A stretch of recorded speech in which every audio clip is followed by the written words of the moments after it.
7 વર્ષની દીકરીઓ રમતી હતી ને એમાં એક ઘોડેસવાર બાગડતા બાગડતા ઘોડાની પડગી વાગતી આવે. એને જોયું ચારણનો નેહડો છે, 7 દીકરીઓ ગલકોડે રમે છે, એટલે એને ઉભા રાખી ઘોડાને ઉભા રાખી જય માતાજી કર્યા. સામેથી અવાજ આવ્યો, જય માતાજી. બીજી દીકરી બોલી જય માતાજી, ત્રીજી દીકરી બોલી જય માતાજી, 6 દીકરીઓ બોલી, પણ 7મી દીકરી આમ ટગર ટગર ટગર સામું જોઈ રહેલી, જવાબ ન આપ્યો.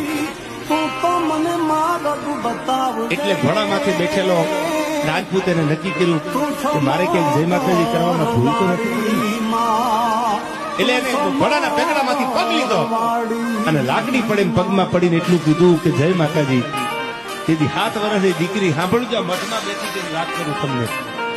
7 વર્ષની દીકરી માથે હાથ મૂકીને એટલું કીધું હતું કે હવે મન ઘોડાને હાંકવા, તારા ઘોડાના ડાબલે જો 1800 પાદર નો આપું તો ખોડિયાર બોલી ન બોલી થવા પાદરમાં.